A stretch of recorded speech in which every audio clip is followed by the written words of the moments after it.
மிக சிறப்பாக இயங்கக்கூடிய சிறந்த வகையில் இதை உருவாக்கி இருக்கக்கூடிய இந்த சங்கத்தை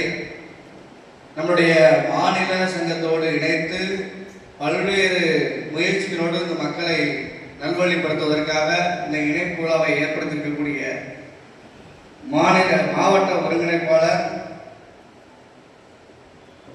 அண்ணன் பழனியப்பன் அவர்களே,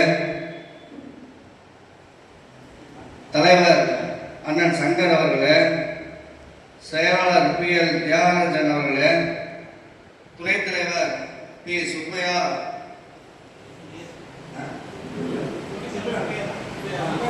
அவர்களே, துணை செயலாளர் அண்ணன் சுந்தர வடிவேல் அவர்களே, கௌரவ தலைவர் அண்ணன் நேரு அவர்களே, செயற்குழு தலைவர் அண்ணன் முருகேசன் அவர்களே, மாவட்ட பொருளாளர் அண்ணன் K ஆறுமுகம் அவர்களே மற்றும் நிர்வாக செயற்குழு பொதுக்குழு